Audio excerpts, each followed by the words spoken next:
sesi Zoom bersama dengan saya di siang hari ini ada Dokter Evan yang sepertinya masih ada di rumah sakit nih.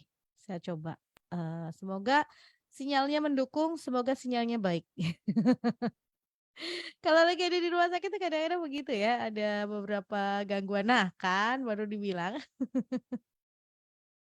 Ya sambil kita tunggu ya Gus Syawal ya, telepon boleh di 081225225949 atau, tadi telepon bisa, WhatsApp juga bisa di 081225225949 atau 081575 800 949 dan, atau misalnya telepon WhatsApp juga bisa ya 081225225949 itu boleh deh buat telepon ya. Oke saya sapa dulu, selamat siang dokter. Halo? Oke, sepertinya putus lagi.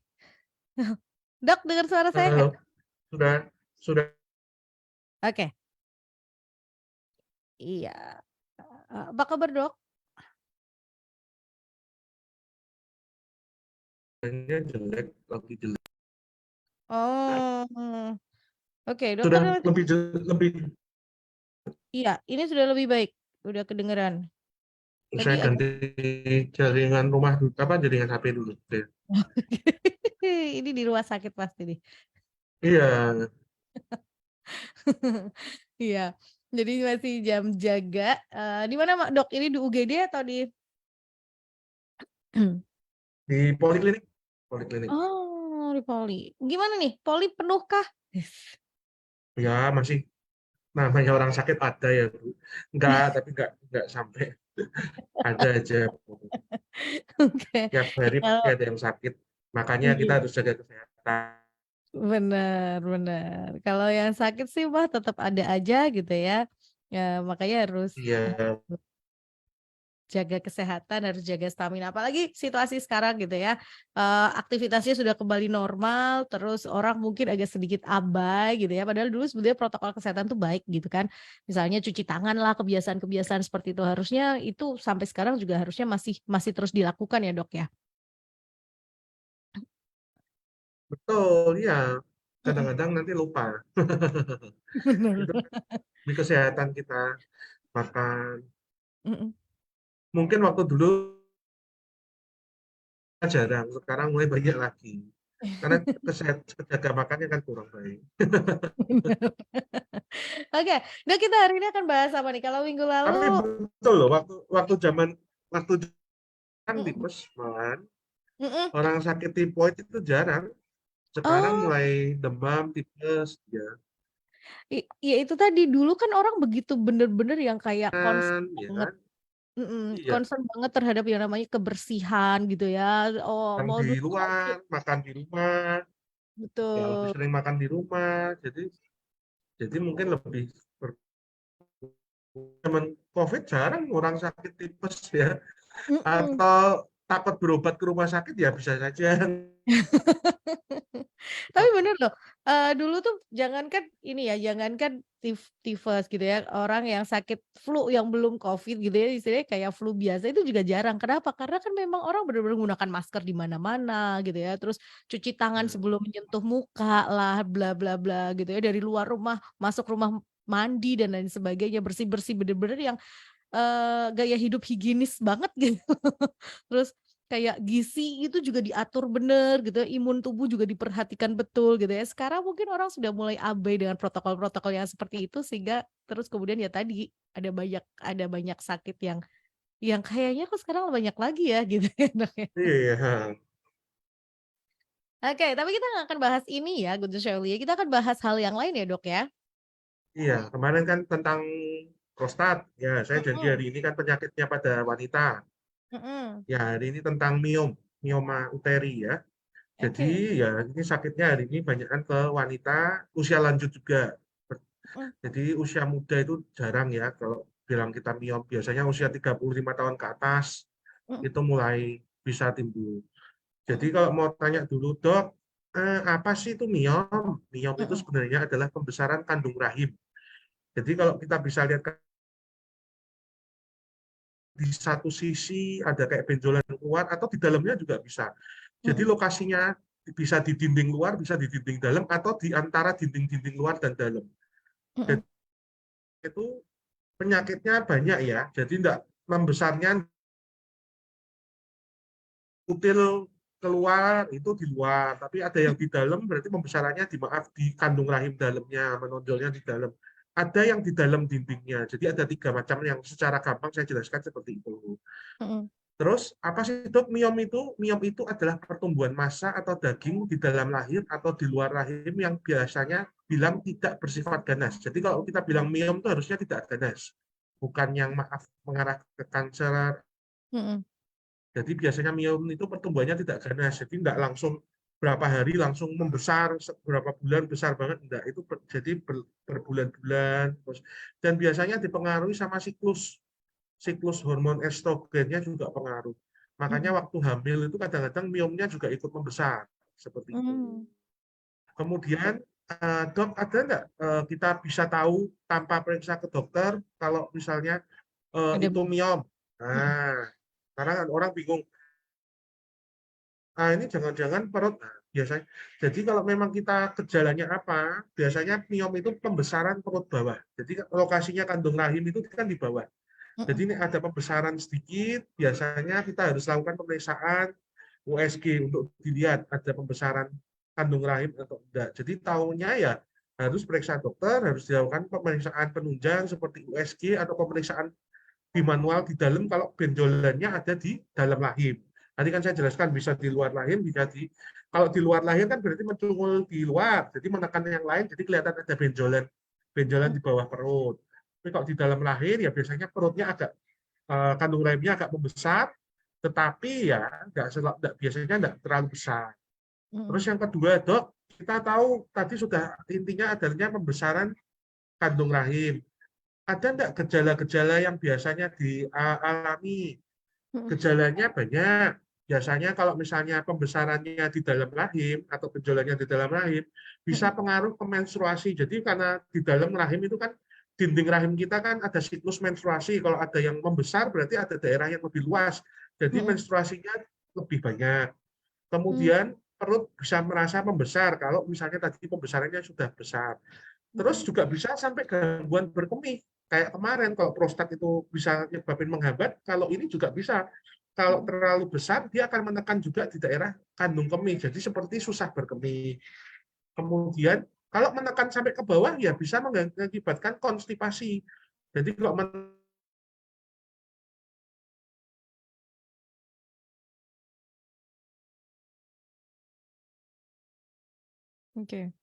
sering Dok, juga nyeri panggul. Halo? iya, tadi agak sedikit terputus. Sebelum nyeri panggul tadi.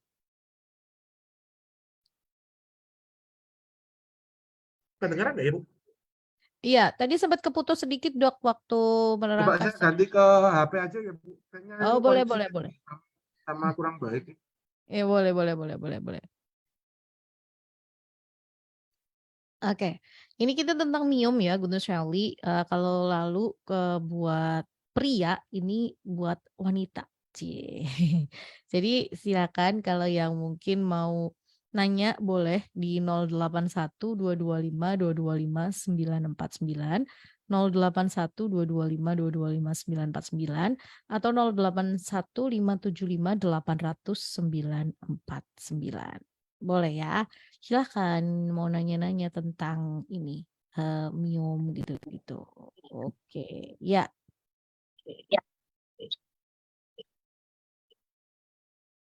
Oke. Yang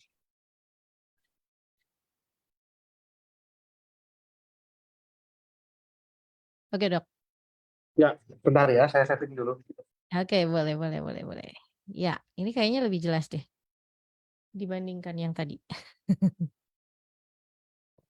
Ya. Ya, Suaranya lebih jelas? lebih jelas yang ini, Dok. Oke, Jauh lebih jelas. lanjut. Oke. Ya, ya. Jadi bicara mengenai tadi ya miom, gejalanya apa? Sudah sampai sana belum tadi? Sudah ada perkerasan pembesaran di perut bagian bawah. Ya, Lalu betul. teraba yang itunya lebih membesar lah gitu ya. Terus Ya, sudah jadi sampai intinya 3 kan ruang tadi kandungan. miomnya itu tergantung lokasinya pembesarannya. Kalau Mhm, pembesarannya di dalam dinding rahim, jadi pengaruhnya sama menstruasi. Kan di mhm, dalam rahim kita kan ada namanya siklus mens ya, kalau perempuan ya, ya. Itu kan mhm, dari rahimnya kita, kalau tidak terjadi pembuahan akan luntur. Lah itu kalau ada pembesaran di dalam rahim juga pengaruhnya siklus menstruasi, karena daerah permukaannya kan jadi lebih luas, ada benjolan atau penambahan massa atau penambahan benjolan luasnya. mhm, Kemudian juga bisa perutnya terasa penuh dan membesar kan, karena ukurannya kan jelas bertambah. Jadi bisa menekan ke bagian depan, biasanya menekan di daerah saluran perkencingan, jadi bisa saja gangguan berkemih.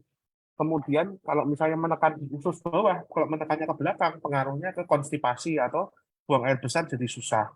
Juga sering disertai dengan nyeri panggul. Nyeri panggul itu ya daerahnya seperti perut bawah sakit, kram-kram kakinya, lah itu sering juga namanya pengaruhi sama gejala miom seperti itu. Dok, mhm, kemudian faktor risikonya apa? Ya, semua faktor risiko pasti ada riwayat atau genetika. Jadi kalau misalnya riwayat genetiknya orang tua, ibu ada riwayat miom, kemungkinan besar juga bisa terkena miom. Seperti itu. mhm, Kemudian menstruasi yang pada usia yang sangat muda. Sekarang kan siklusnya lebih muda ya, Bu ya. Jadi mhm, usia betul. di bawah 10 tahun sudah menstruasi lah. Itu yang biasanya yang di bawah 10 tahun itu resiko juga meningkat. Mmm, Kemudian orang yang tidak pernah hamil juga malah lebih sering terkena. Jadi misalnya belum hamil, usia lanjut, itu resikonya terjadi pembentukan ion lebih besar. Kemudian ada juga pola hidup yang tidak sehat seperti merokok, alkohol, itu juga pengaruh semua, Bu. mhm, mhm, mhm, mhm. Kemudian ada juga ini hormon obat kita kan kalau perempuan biasanya menggunakan pil KB ya. Iya, Jadi ada beberapa tentu kontrasepsi hormonal yang tinggi estrogen itu oke. meningkatkan risikonya terjadi miom. Mhm, Seperti itu. mhm, mhm. Kemudian keturunan Afrika Amerika juga mempunyai risiko lebih tinggi dibandingkan ras Asia, Kaukasia. Tapi kita untungnya bukan ya, Bu. Bukan berarti karena kita Asia terus kita bebas Kemudian ya, Dok? kita, iya betul. Ada juga kita pola hidup yang tidak sehat, makan Ya, junk food lagi. Itu karena junk food kan banyak hormonnya kan tidak ya, seimbang ya, suntikan estrogen, terus obesitas juga sangat pengaruh terhadap timbulnya timbulnya miom uterus seperti itu.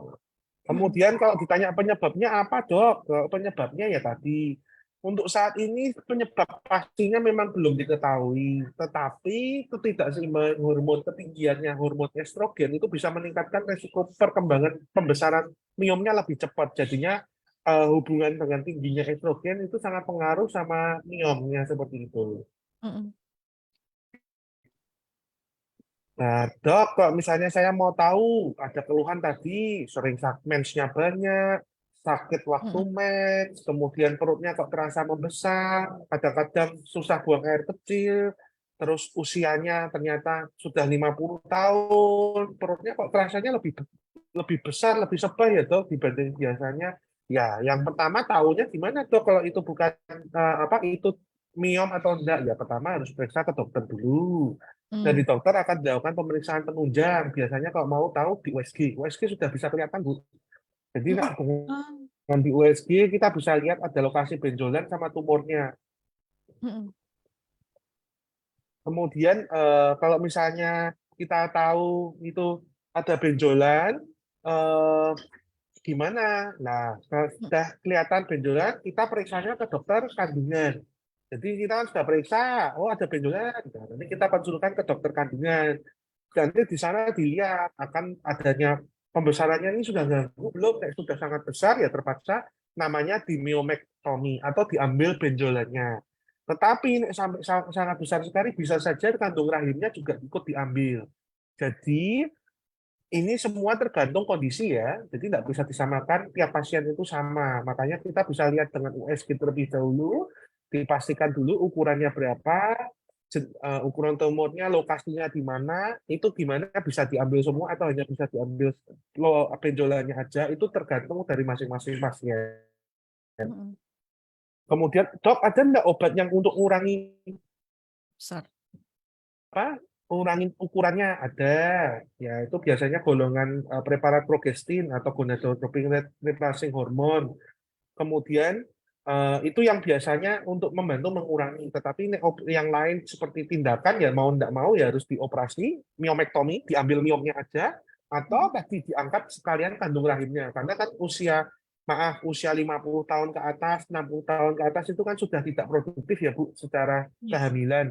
Karena tidak diambil juga resiko penyakit yang menghantui itu banyak, seperti CA banyak, CA cervix itu kan juga bisa berhubungan juga dengan kandung rahim, CA dari kandung rahimnya, itu sangat pengaruh semua. Kalau misalnya sudah besar ya mau tidak mau dioperasi. Jadi jangan takut, dokter pasti akan menyarankan kalau memang tidak mengganggu pasti dengan obat-obatan terlebih dahulu. Tapi sudah sangat membesar resikonya apa dengan usia lebih misalnya 40 tahun ke atas sudah tidak ingin punya anak, kondisinya pembesar sekali ya mau tidak mau diambil kandung rahimnya seperti itu. Yang terakhir, dok, bisa nggak saya cegah tadi orang tua saya kena miom? Kemudian, nah nanti saya jangan-jangan usia saya 40 tahun ada benjolan. Nah, jadi tetap namanya pencegahan kita atur pola hidup sehat. Jadi pola hidup sehat itu pencegahan untuk beberapa penyakit ya Bu, banyak. Olahraga teratur, kemudian makannya jangannya banyak sering mengandung junk food, tidak merokok, tidak beralkohol, kemudian menjaga berat badan ideal, pola makan tinggi serat tinggi sayur, itu semua ternyata dapat meringankan atau mengurangi terjadinya miom-uteri.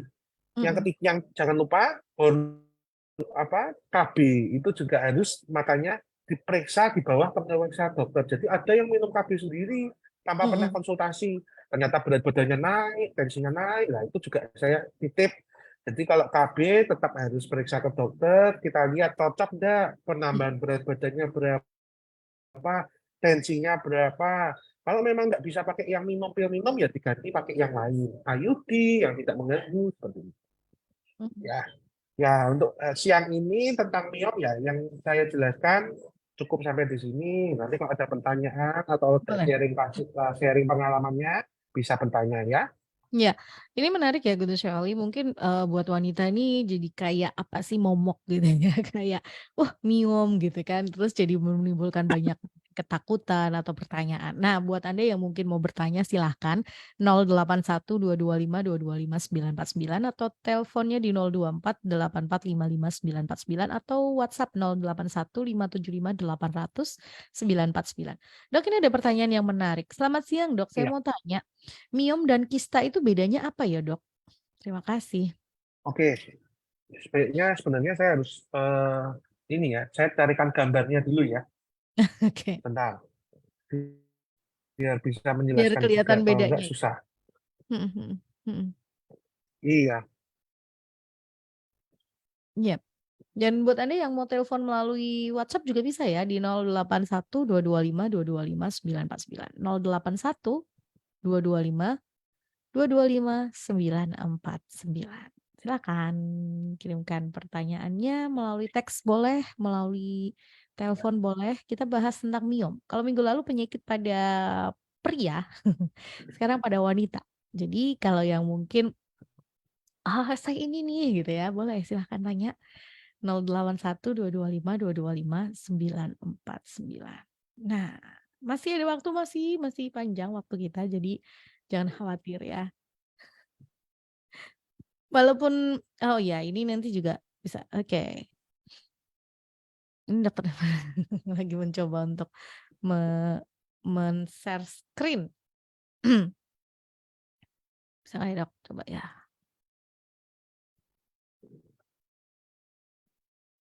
Oke.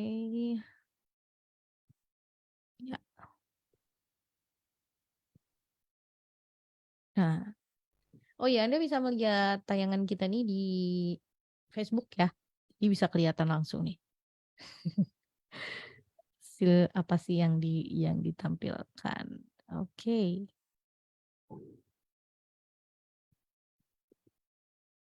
Oh, coba.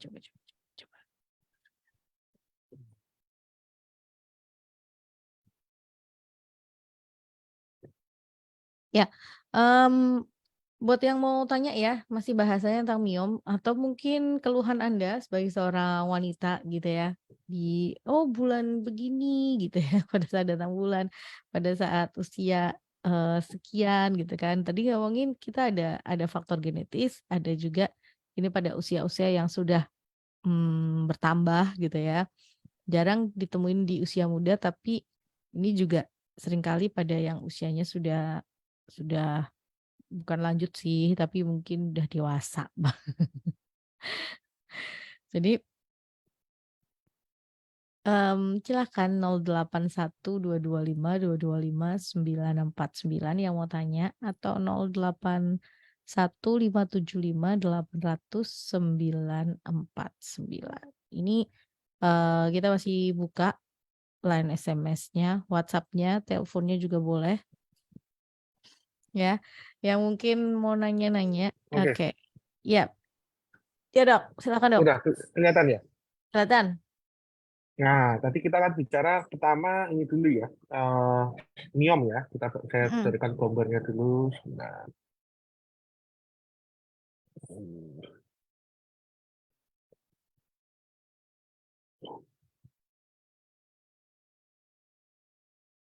Oke. Iya. Oke, kelihatan ya? Iya, kelihatan, Dok. Oke, jadi miom tadi ini kandung rahim ya. Kita bicara Mhm. ini kandung rahimnya gini ya. Ini kandung rahim.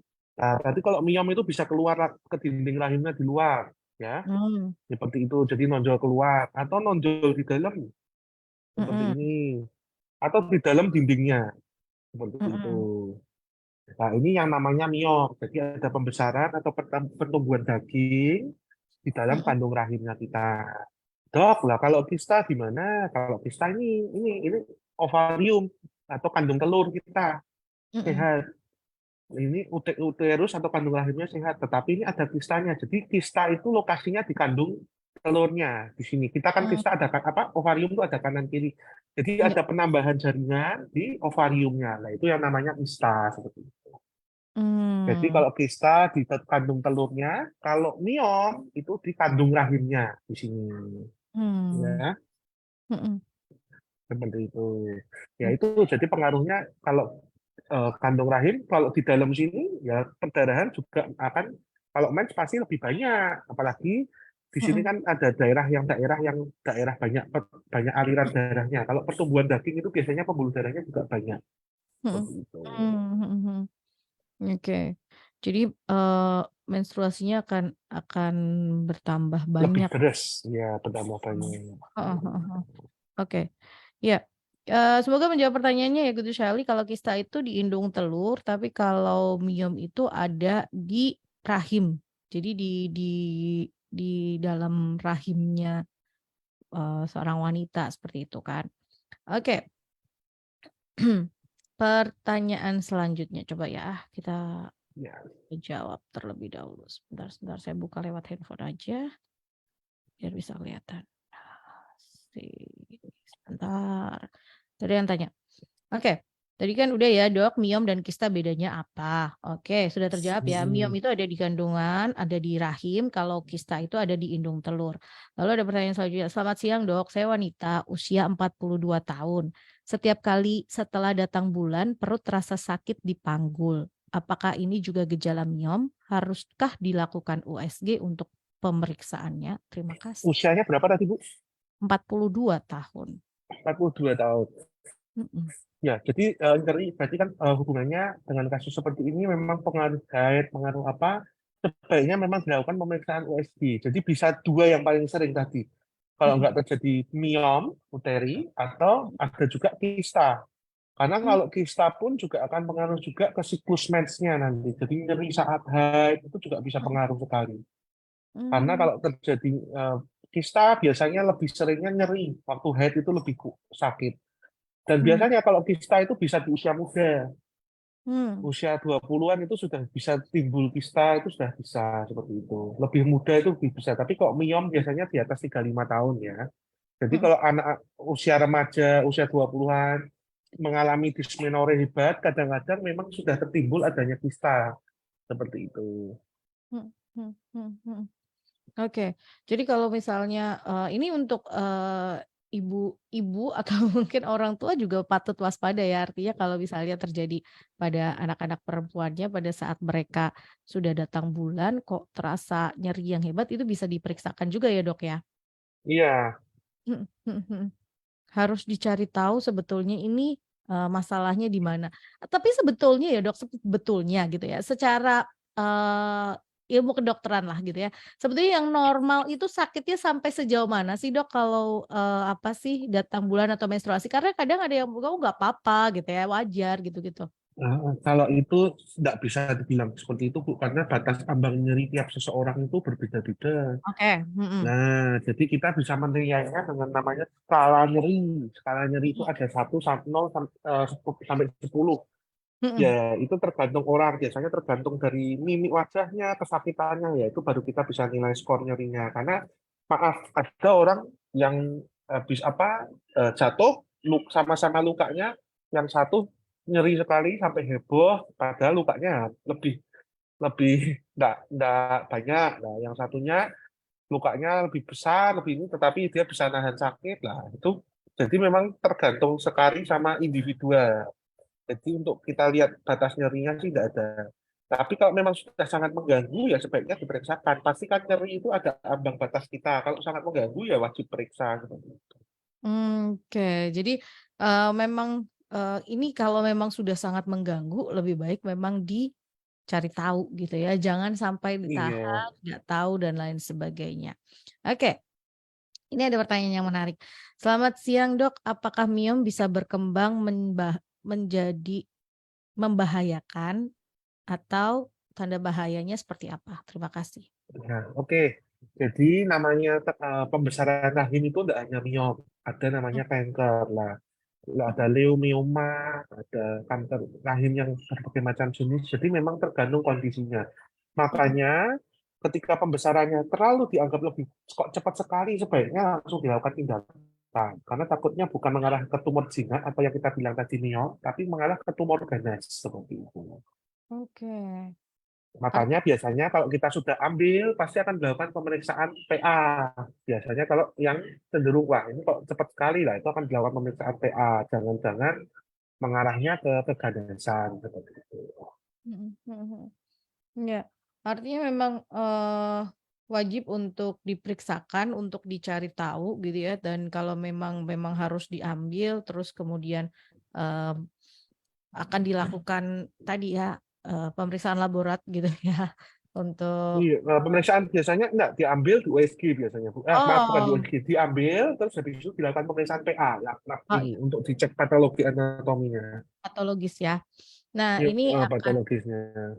bisa tahu gitu ya, ini akan bisa ngerti ini sebetulnya kemana gitu ya, arahnya. Betul.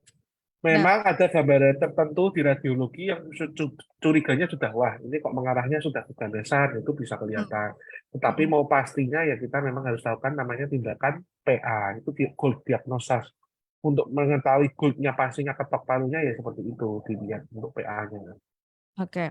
Ini ada lanjutan bukan lanjutan, WhatsApp baru ya.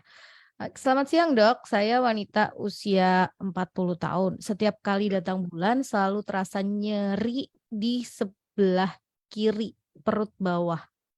Oke. Mm, Apakah ini juga sebagai gejala dari miom atau kista? betul. Itu biasanya memang kalau nyeri, tadi saya bilang jelaskan lokasinya, benar, Mhm saya lokasinya itu kita di perut bawah. Di perut mhm itu berhubungannya saat mens ya, Bu ya?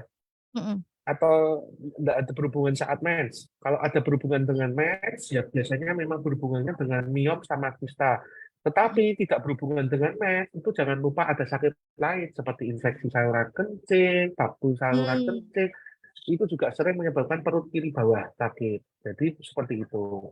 Kalau mhm. biasanya berhubungan dengan menstruasi, saat mens lebih sakit, kalau itu bisa, ya itu paling lebih besar kemungkinannya, ya kemungkinan ada miom atau kista.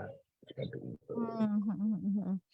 Oke, Dok, ada ini nggak sih akibat dalam artian gini, ketika orang mengabaikan gitu ya, merasa bahwa, "Ah, nggak apa-apa," cuman datangnya pada kan seringkali kan, oh nyerinya hanya pada Betul. saat datang bulan gitu Mens. ya, setelah itu nggak ada nyeri lagi, terus diabaikan. Itu ada Sebenarnya kalau memang itu kita bicara ketok palu itu miom ya, yang tidak bersifat ganas, ya sebenarnya kalau tidak menekan apa-apa ya tidak akan mengganggu apa-apa. Tetapi kalau sudah sangat besar, menekan tadi ke atas, bagian atasnya kita kandung rahim bisa menekan ke kandung kemih, nanti kencingnya jadi tidak bisa. Sama kayak ketutupan ditekan, akses keluarnya yang dari kandung kemih mau ke Mhm, uretranya tertutup nggak bisa kencing. Nah, kalau terus mengganggu menekannya ke bawah, jadi orang buang air besar itu jadi susah mhm, seperti itu. Ya mmm, pengaruhnya di situ saja sih Bu. Tapi oke. kalau untuk mengarah mengarah ke kejadian kejadian ganas itu sangat kecil sekali. Jadi Kalau memang memang sudah memang bakatnya ganas ya memang ganas seperti mhm, itu. kalau memang bakatnya ganas itu ya ya bisa bisa ganas gitu ya. Oke, Iya, kalau eee, selamat siang Dok, saya usia 43 tahun. Ibu saya punya riwayat terkena kanker ovarium. betul. Pemeriksaan apa yang harus saya lakukan untuk mencegah hal itu? Oke, mungkin, Oke. maksudnya genetis, karena Jadi seringkali genetis ya, Dok, ya? jadi kalau markernya Mmm, untuk lab untuk kanker itu ada markernya sendiri. Eh, CA125 kalau nggak salah, nggak saya iya, betul.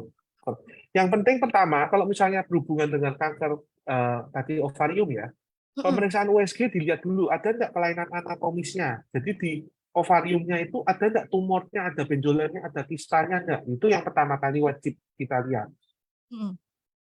Kalau misalnya nggak ada, ya berarti ya kemungkinan besar memang belum bisa kita lihat untuk genetik mengarah kankernya ya enggak. Tapi kalau misalnya sudah ada benjolan, wah itu harus langsung kita cari penyebabnya. Benjolan atau kistanya itu apa seperti itu. Jadi yang pertama ya memang harus dilihat ada nggak anatomisnya di daerah kista atau ada ovariumnya ada bermasalah atau enggak, ada benjolan atau tumor atau apa sepertinya harus dilihat dulu. Mhm, mhm, mhm. Oke, artinya harus, USG. Tapi kalau misalnya sudah ada tadi kan Dok, kita ngomongin genetis gitu ya, dalam Mm-mm. artian orang tuanya itu kan menjadi faktor pemberat gitu, faktor resiko gitu ya. Iya. Itu, bisa dilakukan semacam check up gini USG itu berkala atau gimana, Dok? Sebaiknya USG ya berkala ya, Mmm, mungkin 1-2 tahun sekali. Kalau itu kalau kita memang bicara masih belum ada timbul sama sekali ya. mhm, mhm, mhm, Jadi maaf kalau memang seperti itu ya memang namanya kita follow up. Tapi kalau memang sudah ada benjolan ya tadi saya lab untuk mengetahui itu apakah benjolannya itu berhubungan dengan kanker ya tadi labnya dicek namanya CA125. mhm, Itu mhm, kadarnya tinggi ya kemungkinan besar pembesaran atau benjolannya itu berhubungan dengan kanker ovarium lagi. mmm, Tapi kalau enggak ya biasanya bukan seperti itu. Makanya kita lihat dulu paling enak ya sebenarnya kita follow up tiap berapa tahun itu berapa kali. Misalnya ini kita bicara masih tidak ada keluhan ya. iya Pertama betul. kita cek kalau misalnya tidak ada ya kita cek USG-nya ke dokter kandungan. Biasanya ke dokter kandungan kan sekarang sudah ada USG ya Bu ya. Iya Langsung betul. bisa dilihat USG-nya, dilihat kandung rahimnya ada kistanya enggak, ada miom enggak. Ya, yang paling bisa saya sarankan ya periksa ke dokter kandungan lebih tepatnya seperti itu. Oke. Mungkin 6 bulan sekali atau 1 tahun sekali, tergantung dari kondisinya juga. Tapi nek sudah dilihat, oh kok ada tumor di ovariumnya, ya itu penanganannya pasti berbeda. Kita akan cek untuk labnya untuk tadi markernya namanya CA125. Kalau tinggi ya memang kemungkinan besar mengarahnya ke kanker, tapi kalau enggak ya mungkin bisa aja kista ovarium biasa seperti itu. Oke. Tapi kalau misalnya memang itu kista ovarium biasa, perlu ada tindakan nggak sih, Dok? Maaf, kalau kista itu biasanya lebih sering sakit, Bu. Jadi Oh, bisa terpelintir juga kistanya yang nyeri hebat, menyebabkan nyeri hebat. Makanya harus dilakukan namanya kistektomi. Kistektomi itu diambil kistanya, seperti itu. mmm, artinya memang harus dilakukan tindakan ya? Iya, betul. Oke. Ya artinya memang, buat wanita gitu ya, medical check up semacam USG berkala itu juga penting, gitu. Terlepas Anda memiliki faktor resiko atau tidak untuk mengetahui kondisi tubuh gitu ya, itu penting juga untuk dilakukan, dicari tahu, biar nanti, kalau apa ya, kalau memang terjadi sesuatu gitu, bisa bisa dilakukan tindakan lebih lanjut gitu ya. Jadi tadi seperti Dokter Evan sampaikan ya lebih baik cari tahu gitu daripada nggak ngerti gitu ya Dok ya. Betul. Jadi, mungkin tadi secara berkala gitu ya USG, medical check up-nya kalau wanita ditambahkan tadi USG gitu ya untuk cari tahu ada apa sih sebetulnya di, organ kewanitaannya, di rahim, di indung Betul. telur, Ya. apakah masih baik-baik aja gitu ya. Ini penting demi kesehatan dan investasi. Iya. Investasi kesehatan maksudnya. Dan jangan lupa mungkin besok minggu depan ya beberapa itu kita jalankan ke kanker serviks sudah pernah belum untuk kesehatan Kanker serviks serviks nanti kayaknya sama lama dokter banget. kita jadwalkan. Mhm.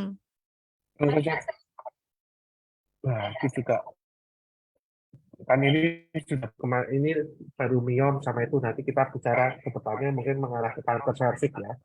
Iya. Boleh Dok. Jadi apalagi kanker serviks itu bisa dicegah sebetulnya ya. Cegah, betul, vaksin itu penting sekali. Heeh.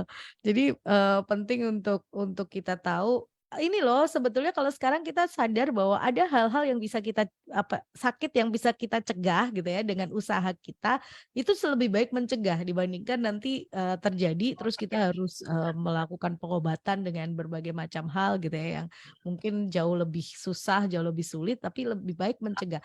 Nah kalau tadi semacam miom, semacam kista gitu, pola hidup itu juga ternyata berpengaruh. Nah, tadi kan dokter juga sampaikan ini nggak terjadi tiba-tiba. Artinya kalau misalnya sampai sudah mengganggu, itu mungkin sudah berlangsung selama, tadi, sekian Beberapa lama. bulan atau beberapa tahun, iya. Betul, karena mungkin pola hidupnya yang nggak baik dan lain sebagainya. Mm-mm. Artinya kalau ngomong seperti ini kan padahal kita ngomong ini di usia-usia biasanya ketahuan dan timbul keluhan kan di usia yang sudah di atas 40 gitu lah ya, Iya. 35 ke atas gitu. Nah, apa yang harus dilakukan untuk mungkin gitu ya yang masih muda-muda nih, perempuan-perempuan yang masih muda-muda untuk, biar aware bahwa, oh ternyata saya harus Kembalinya ke begini. pola hidup sehat, jangan merokok gitu. Itu tetap ya Dok ya? Iya, Tetap jadi dibawa ke pengaruhnya mana-mana sama. ya? Betul. Mhm. Mhm mhm. Semua penyakit ya dengan pola hidup sehat itu mengurangi semua resiko. Oke, artinya, asupan makanan, asupan, apa yang kita masukkan ke dalam tubuh itu juga berpengaruh banyak ya? Betul.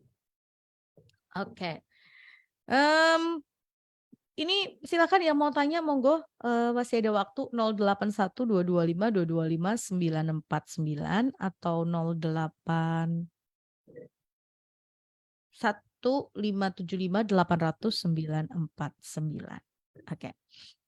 Selamat siang, ini ada pertanyaan masuk ya. Selamat siang Dok, saya mau tanya, saya usia 38 tahun, menstruasi saya selalu banyak. Apakah sebabnya miom atau bisa aja sebab yang lain ya Dok? Terima kasih. Iya, betul.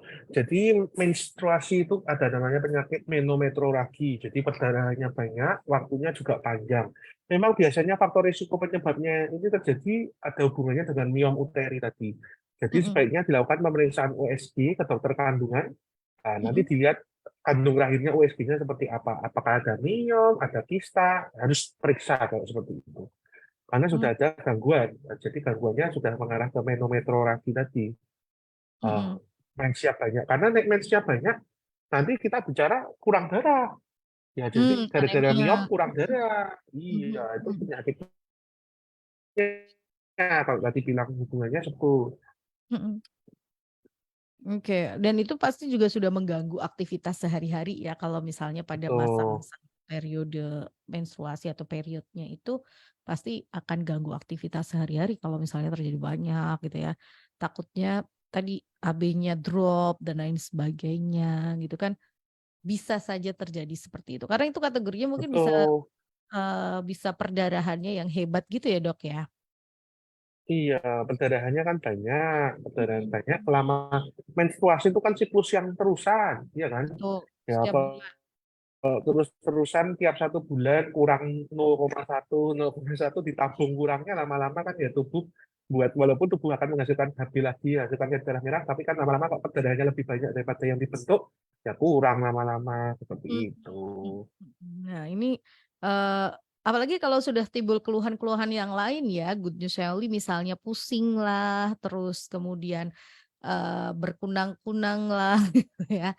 Itu artinya memang sudah bukan hanya mengganggu, ininya saja, siklus menstruasi aja. Lebih baik memang cek ke dokter dan lain sebagainya. Dok, kalau semacam ada keluhan-keluhan semacam ini biasanya gitu ya, langsung harus periksa ke dokter kandungan atau seperti apa sih, Dok? Sebaiknya kalau kita bicara lebih tepatnya langsung ke dokter kandungan. Jadi kita kalau sering perut, apalagi tadi ya, kuncinya gangguan saat menstruasi. Waktu Mhm, menstruasi ada masalah, sering nyeri, perdarahannya lebih banyak, jadi langsung periksanya ke dokter kandungan. Pasti mengarahnya hubungannya tadi kalau nggak miom ya kista. Tetapi kalau nyerinya hanya nyeri perut bawah, nggak ada hubungannya sama mens, ya boleh dulu periksa ke dokter umum untuk mhm. dilakukan pemeriksaan penunjang seperti USG atau cek kencing seperti itu. Jangan-jangan mengarahnya bukan ke bagian kandungan tetapi infeksi saluran kencing atau terjadi batu saluran kencing seperti itu.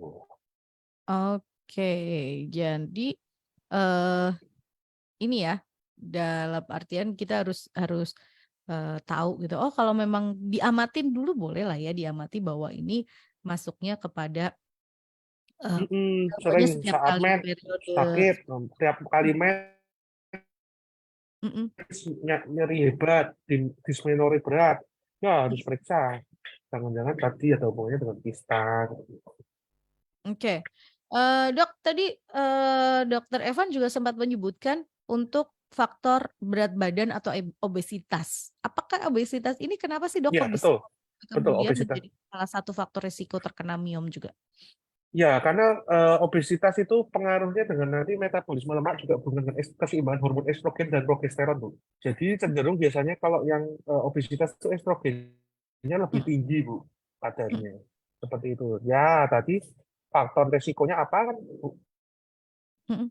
Tingginya kadar estrogen akan meningkatkan pertumbuhan kandung rahim lebih cepat, seperti itu. Oke. Jadi memang, karena, berat badan. Nah, ini kalau obesitas ya sudah turunkan dulu gitu ya, eee, harus jaga kesehatan gimana, ya Betul. udah berat badannya harus dijaga tetap ideal gitu ya, makanannya, terus juga, Iya. apa namanya, olahraga misalnya untuk bisa sampai di titik ideal. Oke, ini pertanyaan yang bagus. Selamat siang, Dok. Apakah miom bisa terjadi berulang? Teman saya sudah pernah diambil, cuman diambil miomnya Dan saja. timbul lagi. Ya, Betul. apakah bisa timbul lagi, Dok, setelah sekian lama? Terima kasih. Oh, betul sekali. Jadi memang bisa saja tumbuh kembali Mhm, miomnya. mhm. Oke, jadi, artinya kalau misalnya itu yang diambil cuman miomnya saja, bisa bisa saja kemudian terjadi lagi ya, Dokter, ya? Oh, jadi memang tergantung, Bu. Jadi memang bisa saja walaupun kita sudah ambil, Mhm, timbul lagi bisa. Jadi mhm, memang bukan, karena kan tadi kandung rahim kadang-kadang makanya kalau sudah terlalu besar ya diambil sekandung rahimnya. Tetapi kalau mhm, hanya diambil miomnya, ya kemungkinan kan namanya tadi penyakit, perjalanan penyakit kan misalnya memang hormon estrogennya lebih tinggi terus ya dipacu terus ya bisa saja timbul lagi. Karena tadi lokasinya aja kandung rahim banyak kan, bisa ada di mhm. dalam, bisa di luar, jadi seperti itu. Jadi ini Bisa saja timbul. Jadi walaupun sudah diambil, bisa saja timbul kembali seperti itu. oke, artinya terjadi berulang atau bisa timbul lagi. Nah, Iya. oke, ini pertanyaan menarik juga. Selamat siang, Dok. Saya pernah mendengar, betul atau tidak, oh ini masuknya ke mitos fakta kali ya. Miom bisa hilang dengan sendirinya ketika seorang wanita masuk masa menopause. Benar nggak sih, Dok? Terima kasih. Betul. Oh, itu pertanyaannya bagus. Mhm, Memang betul, karena tadi kalau setelah menopause, hormon estrogennya itu cenderung turun. mhm, Nah, turun, pertumbuhannya juga lama-lama akan mengecil. Tetapi secara pasti kita harus lakukan namanya riset lagi ya. mhm. Kalau memang kadang-kadang karena usia tetap yang sudah terlanjur besar ya tidak bisa sampai kecil sekali seperti itu. Jadi tergantung individual. Tetapi betul kalau dengan menopause biasanya cenderung ukurannya akan lebih kecil seperti itu. Oke. Pertanyaannya bagus sekali. Jadi memang Jadi cenderung memang ketika, eee Hormon estrogennya diturunkan, itunya juga ukurannya mengecilkan juga, seperti itu. Tapi sekali lagi ini kita ngomong ganggu nggak gitu ya. Kalau selama Nah, sebelum menopause ini sudah mengganggu ya kita nggak bisa. ya jangan nunggu sampai menopause, apalagi masih usianya 40 tahun awal. Masih lama. Artinya kalau memang memang ini mengganggu ya perlu dilakukan tindakan gitu. Tapi itu hal itu berlaku Iya. sama untuk kista nggak sih, Dok? Biasanya orang pasien dengan kista malah lebih sering dilakukan tindakan lebih dahulu, Bu, karena nyeri kan, lebih nyeri. Mmm, Biasanya kalau karena itu nyeri kan ganggu banget orang ya? itu kan, iya, orang itu kan kalah sama nyeri ya. Terus Mhm, terusan sama nyeri juga pasti nggak sanggup lama-lama. Seperti itu. mhm mhm. Tetapi tidak, kistanya juga tidak menyebabkan nyeri, ya dosanya nggak diambil aja gitu, Bu. Oke. Jadi memang, karena itu sudah mengganggu, ya udah gitu ya, lebih baik dilakukan. Betul. Sekali lagi gitu ya Good Shelley, tapi kadang-kadang ada yang mengabaikan sih masalahnya gitu ya. Saya juga pernah dengar dari salah satu, "Aduh tapi ya memang sih ganggu setiap kali, menstruasi, tapi kan cuman begini," gitu. Tapi kalau ini, tetap harus Nah, dilakukan tindakan lah gitu ya. betul. Ya kalau memang misalnya match-nya lebih panjang, tapi masih kondisinya nggak terlalu panjang, ya nggak apa-apa. Tapi kok sampai match-nya berhari-hari, bahkan ada yang sampai 1 bulan nggak selesai, Bu, Mhm. ya Oh pasti iya sangat iya. mengganggu. Hmm. Loh, iya Dok, ini juga pernah pernah dengar sih dari seorang teman yang, menstruasi kok nggak berhenti-berhenti. Apakah ini terjadi kenapa ya Dok? Karena itu tadi, karena gangguan miom gitu? Namanya juga endometriosis, penebalan dinding rahim dalam. Memang Mhm kondisi banyak, Bu, penyebab mens itu banyak. Salah satunya bisa berhubungan dengan miom, tapi tidak semuanya karena miom seperti mhm itu. Jadi mhm ada namanya penebalan dinding rahim dalam. Jadi semuanya jadi tebel. Maaf, kalau kita bicara kayak batok kelapa, daging kelapa ya itu mhm. daging kelapanya tebel-tebel semua. Mmm, Ketika luntur, luruh, ya berarti kan yang luruh banyak. Nah, itu mhm endometriosis juga bisa. Jadi mhm memang penyebabnya multifaktorial, banyak pencetusnya, tetapi bisa salah satunya ya tadi pembesaran kandung rahim. Jadi enggak pasti kalau match-nya banyak itu miom itu enggak. Makanya harus di USG dilihat enggak ada miomnya, ada penebalan dinding rahim dalam enggak, seperti itu. Itu yang paling oke. sering. Jadi kalau memang sudah mengganggu, apalagi tadi ya sudah berlangsung setiap hari gitu kan, itu udah ganggu banget loh Good Shelley, kita nggak bisa beraktivitas Betul. dengan baik, kita nggak bisa ngapa-ngapain gitu ya. Ya udahlah lebih baik ke dokter spesialis kandungan untuk, diperiksa, terus kemudian dokter akan memberikan, "Oh Ya, ini kenapa?" Gitu ya. iya, jadi kok memang memang ada keluhan seperti itu, sekarang pun di FKTP, BPJS kalau memang sudah itu bisa dikasih rujukan di tempat kita, ada beberapa dokter kandungan, dokter Saha, dokter Vika, dokter Dewi, dokter Robi, banyak. Jadi kalau ada keluhan sebaiknya langsung diperiksakan supaya kita bisa tahu, dan jangan takut, tindakan USG itu tindakan yang tidak menimbulkan nyeri sama sekali. Jadi dengan di USG enggak kayak yang takut suntik jarum darah, enggak, cuma dikasih ada ditempel, dilihat. Yang belum pernah ya, tapi biasanya kalau usia lanjut itu kan sudah pernah dilakukan USG ya. Kalau hamil itu kan, maaf, kalau pasien perempuan kan sudah pernah hamil pasti sudah pernah merasakan di USG, dicek kandungannya. Sama, hampir sama seperti itu. Jadi tidak perlu takut seperti itu. Oke, jadi nggak perlu takut, lakukan cek aja gitu ya. Ini tadi bisa ya dilakukan rujukan ketika sudah ada keluhan ke FKTP-nya atau Vaskes ya. Iya, Seringkali Vaskes yang mm-mm. pertama minta rujukan, "Oh saya ada keluhan begini, saya mau cek ke dokter minta Betul rujukan ke kandungan. dokter Iya, kandungan," gitu betul. ya. Di Rumah Sakit Pantiwilasa Dokter Cipto bisa gitu kan untuk menerima, rujukan dari BPJS. Ada beberapa dokter kandungan untuk jadwal lengkap dan komplitnya bisa buka di Instagramnya Rumah Sakit Pantiwilasa Oh, Dokter Cipto. Di situ ada jadwal-jadwal praktek dari dokter-dokter yang mungkin Anda bisa pilih gitu ya. Yang merasa nyaman dengan dokter perempuan atau wanita bisa di Rumah Sakit Pantiwilasa Dokter Cipto ada Dokter Dewi, ada Dokter iya, Vika juga gitu ya. ada dokter Vika. Betul. Mhm. Jadi Anda bisa, minta rujukannya terus kemudian dilakukan, tadi pemeriksaan lebih lengkap sebetulnya biar bisa tahu sebetulnya kadang kan ada yang gini, "Aduh takut nanti kalau diperiksa ketahuan ada apa-apanya." Nah ini pola pikirnya yang harus dirubah juga ya, Dok, ya? Betul, siap. tiap minggu harus lebih baik dideteksi Mm-mm. dahulu daripada nanti penyakitnya sebenarnya berat bisa dicegah awal, tapi nanti ternyata nggak dilakukan pemeriksaan dari awal malah nunggu sampai sudah maaf, misalnya berhubungan dengan kanker sampai metastase ya sudah susah, Betul, nggak betul. Jadi bisa kita sudah betul. lebih baik ketahuan di awal daripada ketahuannya di Mm-mm. akhir gitu ya. Ini prinsipnya sebetulnya seperti itu gitu kan. Lebih baik dicek gitu. Siapa tahu itu nggak ada apa-apa malah justru sebenarnya oh nggak apa-apa ini hanya keluhan biasa dan lain sebagainya. Itu malah lebih baik kan kita malah lebih lega gitu ya daripada nanti Betul. ketahuannya sudah tadi seperti yang Dokter Evan sampaikan metastase kemana-mana. Nah malah justru sudah susah gitu kan. Artinya memang Iya. lebih baik dicegah terlebih dahulu. Oke dok, terakhir ada yang mau disampaikan sebagai pesan sehatnya buat Good News Family?